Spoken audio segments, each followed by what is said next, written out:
Hello, everyone, and welcome to I guess it's going to be the Woman's Cave because I don't quite know what Ladies Tale podcast. Oh, we should because, the Ladies Tale podcast. Publicist.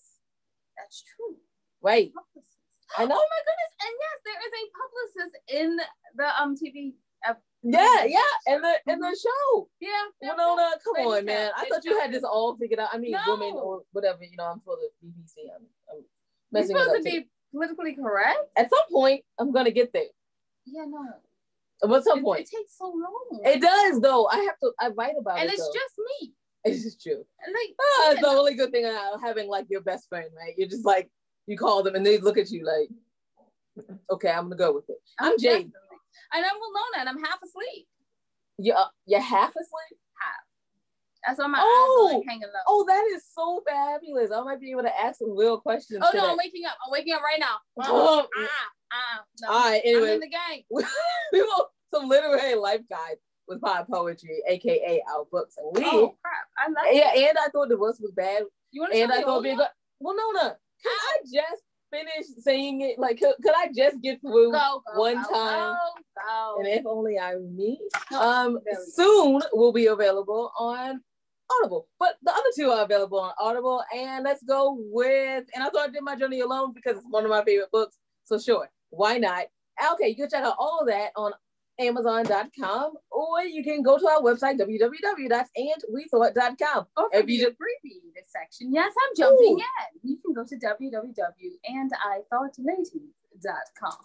Ooh, okay, so that's fact. Well, no, we'll go. Thank you. Okay, so you're not here to hear about us going on and on about the craziness going on in our life. You are here to hear from our wonderful guests. Wonderful guests, would you like to introduce yourself? Of course. I love you guys. You're so funny. I could listen to you all day, like literally. Who cares about talking to me? Like seriously, I just want to listen to you guys banter. Anyway, I am Rebecca Adams. I am a publicist, broadcaster, whatever you want to say. And I can't have I need a coffee every morning or else I just I don't even know what happens, but I just need a coffee. And I'm also the host of a podcast called So This Is Adulting. And that's it. I'm really boring, but that's it. Whatever. I'm a publicist. I have a podcast, but I'm really boring though, y'all. I'm just super boring. Like that. Those things do not match. Like, how many wonderful shows are there about publicists? I count like 4. Yeah, like a whole bunch. And also, So This Is Adulting. That is like the best name for a podcast. Let's just talk about that a little bit. How did it get started, and why is it named this? Yeah, so it started because I'm 28 and I wanted to do something when it came to like a lot of, it's sort of like a podcast about what not to do based on my mistakes in my adult life. And we have a celebrity guest that comes on every episode, whether it's dating, relationships, family.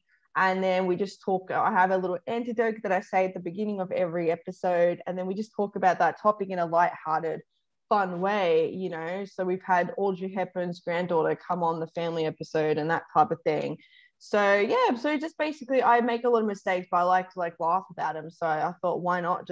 I actually got approached to do the podcast. I never really wanted it to be a podcast because I thought, who would want to hear from me? Like a short Australian redhead, like what?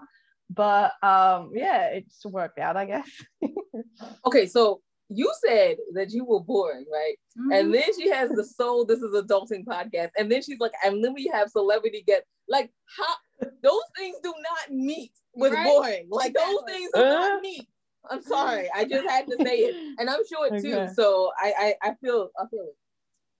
Okay, thank you. I take that. If you don't think I'm boring, then I'm just going to say I'm not boring because you don't think I am. That's I mean, how do you think we wrote all the And I Thought series? This is just about like blumbling along in life and being boring. And then the Misfit Guy series because everyone was just like, y'all experiences are strange. Like that doesn't happen. Exactly. And you're like, people have said that. You're like, I thought it happened to everybody. And we got tired of being like the only people at the party where people are just like, no, cut down the music. We need to hear what else happened to them. You're like, no, we're supposed to be dancing. Oh. Yeah, exactly. That happens a lot. It did happen a lot. It's funny because you hang out with friends and then they have the weirdest stories. Don't worry about it. They'll always top you. But let's move on. So obviously you have the weirdest stories because you have an entire podcast on So This Is Adulting. Yeah. And so it's a little early, but I'm going to do this now because you have a podcast and I'm a narcissist. So why? I was hoping you just went over your head. When do I get to be on this podcast? And we can move on. You can come on whenever you want, like literally whenever you want. So if you want to come on the second season. Like literally, I would love to have you on. I think our episode would probably go for like 3 hours because I think we'd probably be laughing the whole time. But you know what? It would be an extra long episode. But I'm not kidding. Come on the episode. We can I'll talk to you, I guess, outside. If you want to come on. Absolutely. Yeah, we'll definitely come on. And we'll be drinking from our flask. And I thought being grown up was easy. Absolutely, because once you figure it out.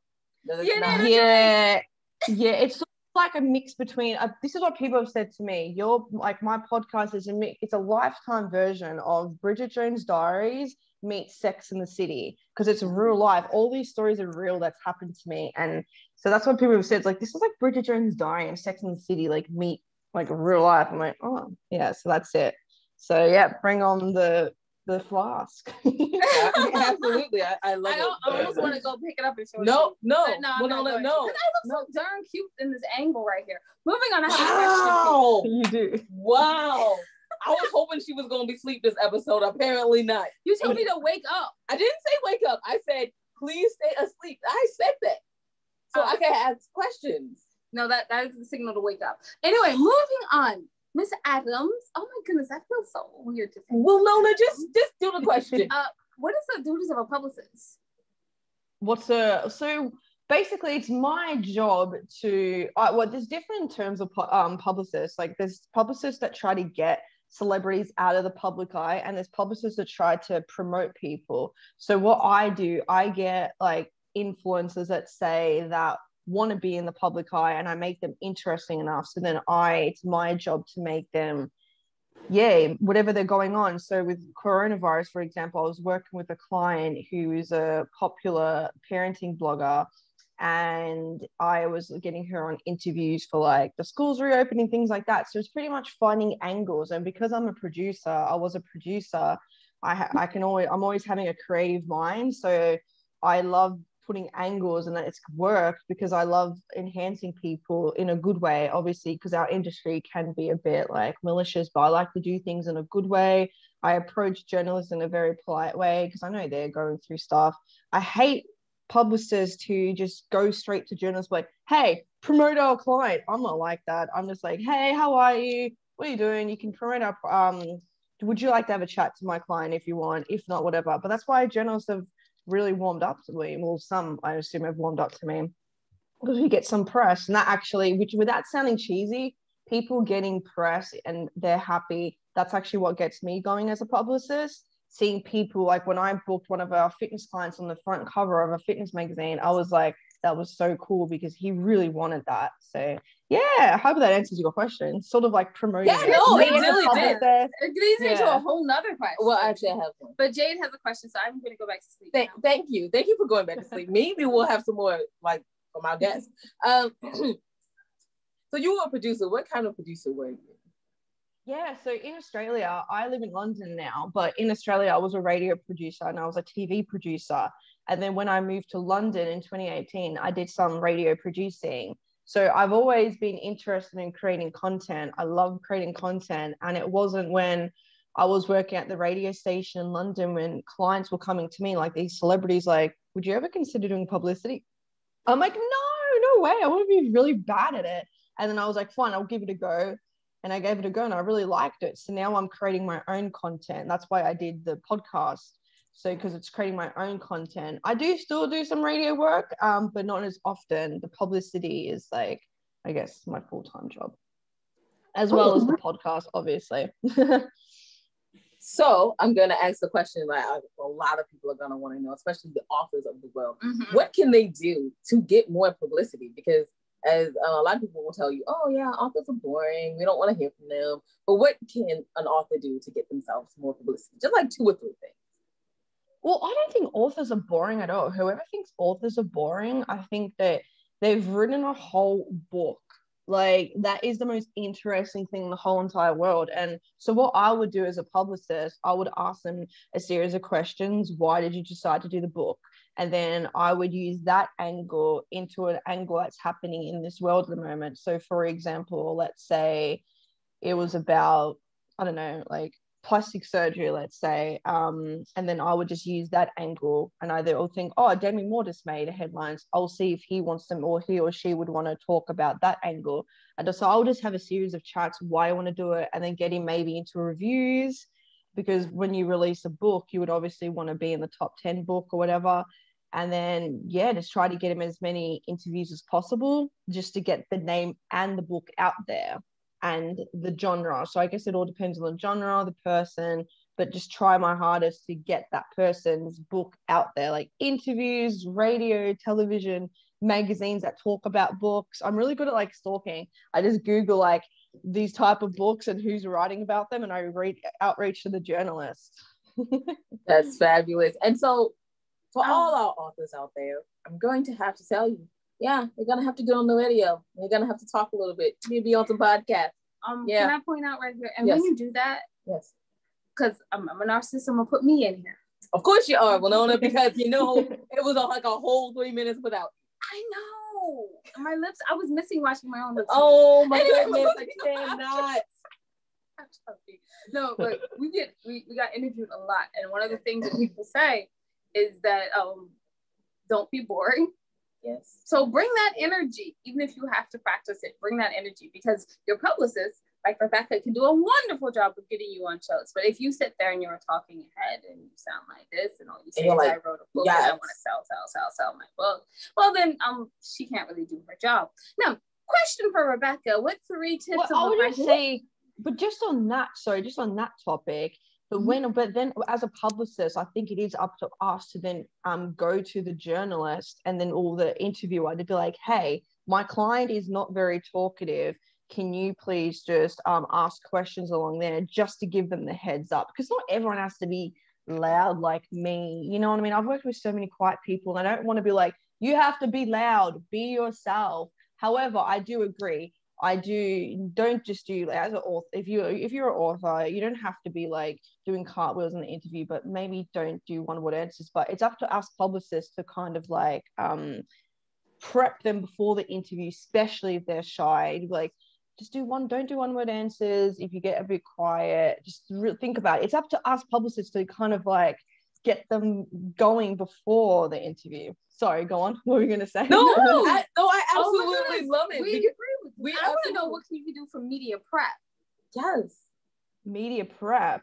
So before Publicist, what do you mean by media prep? Sorry. Oh, you were saying like before you would probably like run through it and get them ready to talk. Oh, yeah. Yeah. So just 2 pieces of advice. Just that's it. We don't want to take the whole craft to trade. No.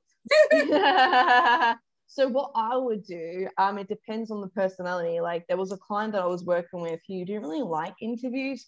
So then I would phone call that person, I think 20 minutes before the interview, kind of prep them. She would ask me questions. I'll just answer them like however I think she should portray, using her personality. And then I would be on the other end of the phone call in the interview. So if anything was to come up, I think just the thought of knowing that someone's there, they're not alone, because a lot of people, it is daunting. I haven't done interviews before, you know, because you have to kind of put yourself in their shoes. That's what I do. I always put myself in people's shoes. Not all publicists do this, by the way. This is just what I do.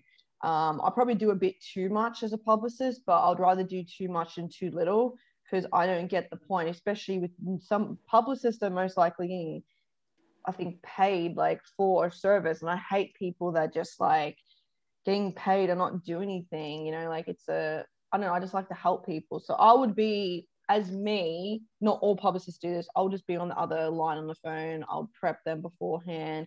And then there's some people that I can trust with an interview. I'm like, hey, here's your interview, I trust you, you're not going to say anything bad, boom. So it just depends on the person. But for that quiet person that you guys were mentioning, I would definitely do, if I knew I had a client, it was quiet, he might do one-word answers, I'll just prep him like, don't do one-word answers, But then I'll prep the writer or the producer of the show, like, hey, my client is very quiet, so just get the conversation going just to prevent anything. But you know what?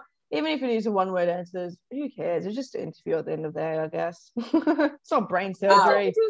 What do producers look for? I love how she said it's just an interview at the end of the day. I'm sorry. I love it. I'm sorry. I had to go back on that. I had to go back.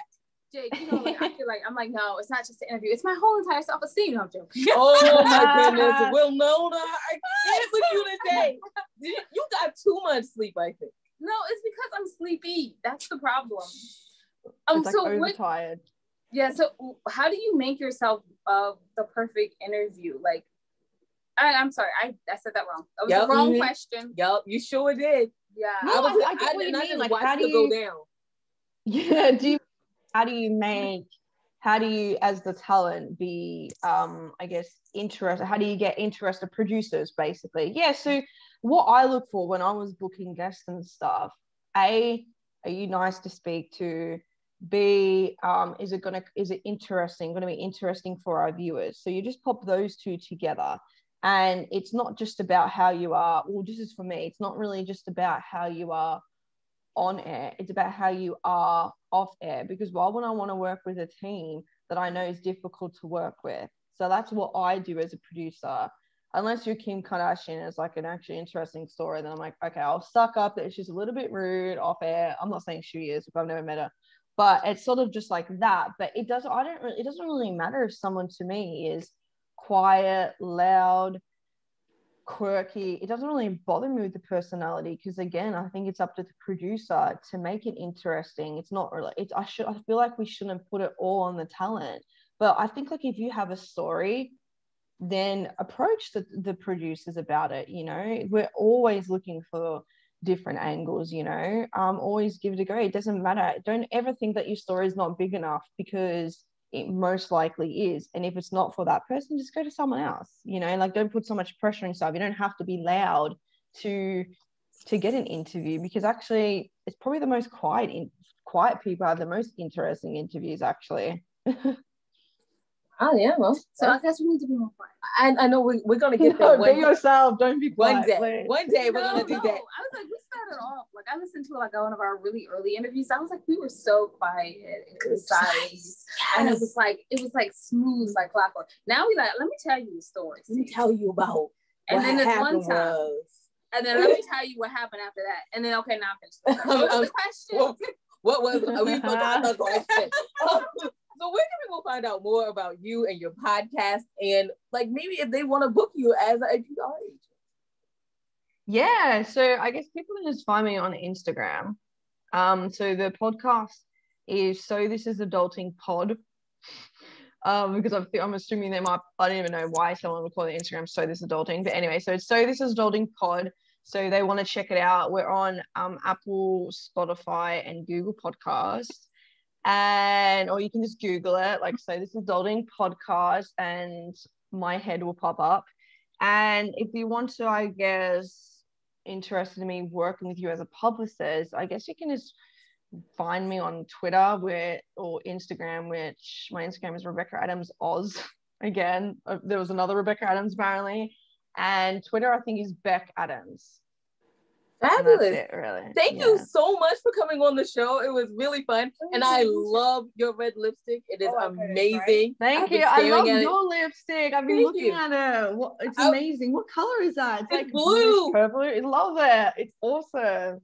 So I've been looking like, oh my goodness, that lipstick is amazing. Okay, so anyway, let me do the wrap up. Right? Well, no, I have to. Okay, you can find out everything you ladies are doing on www.andrewthought.com. While you're there, take a moment, go to the homepage, check out the really fun things we have, like the Ladies Tale podcast, which this one is on. And you can also listen to the episodes where what happens. Professional actors read my TV script. You know, I try to forget it every time, right? I try to go over it, but it's not going to work. Okay, and then more importantly, please go to the Ladies tab, go down to the middle and see the charities that we follow support. Maybe you can support them too. All right. And if you want just a more concise version, you can always go to andithoughtLadies.com. Right. So remember, wisdom is all around you if you're open to finding it and accepting it. So peace and love, you guys, from Winona and Jade. Bye-bye. Oh, yeah. Thanks for listening.